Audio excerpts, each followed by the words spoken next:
It's Monday 13th January, and the markets are ending the day with significant losses. The Sensex and Nifty closed deep in the red, reflecting widespread selling across all sectors. Let's break down the key movements that shaped today's market decline.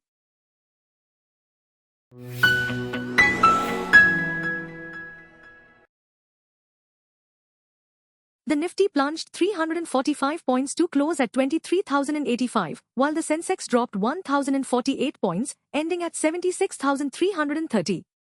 The market witnessed a sharp sell-off, with 3,574 shares declining and only 527 managing to advance. Realty Index declined the most, down 6%. Other sectors, including oil and gas, capital goods, power, PSU, metal, and media, saw declines ranging from 3 to 4%.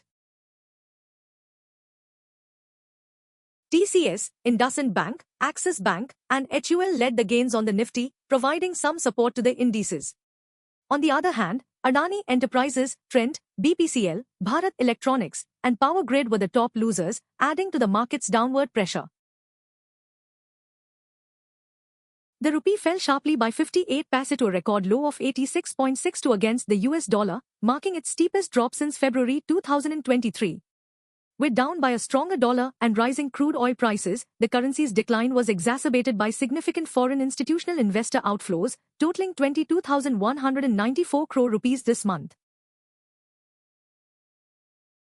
HCLTech reported a 5.5% rise in Q3 FY25 net profit to 4,591 crore rupees, with revenue up 5% to 29,890 crore rupees. The company declared an 18 rupees interim dividend, including a 6 rupees special dividend marking 25 years of listing. FY25 revenue guidance was revised to 4.5 to 5%, with EBIT margins at 19.5%. Groww, India's largest brokerage, is preparing for an IPO to raise $700 million at a valuation of $6 to $8 billion. Despite posting a 805 crore rupees net loss in FY 2024, the fintech firm has seen rapid client growth, surpassing Zerodha in 2023.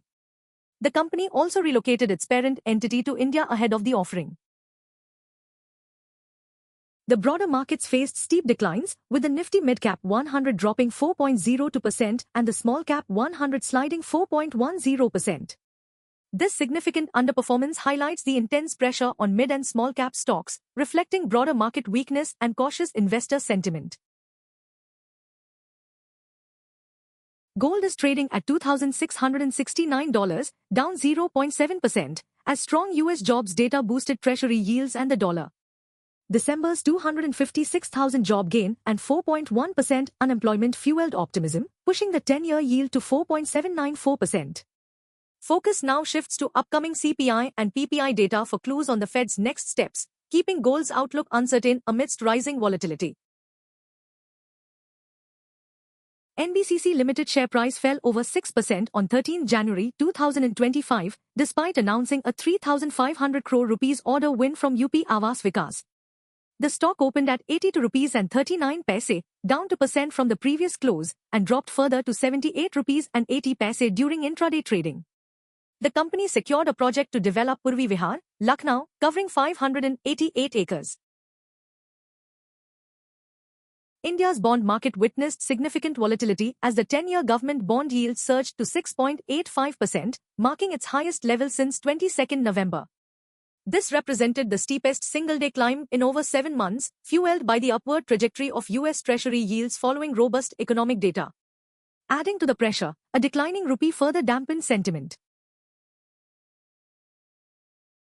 JSW Cement is set to launch its initial public offering after receiving final approval from the SEBI. The company aims to raise 4,000 crore rupees through the offering, which consists of a fresh issue of shares worth 2,000 crore rupees and an offer for sale of an equal amount. And that wraps up for today. Don't forget to like, share, and subscribe for the latest market insights.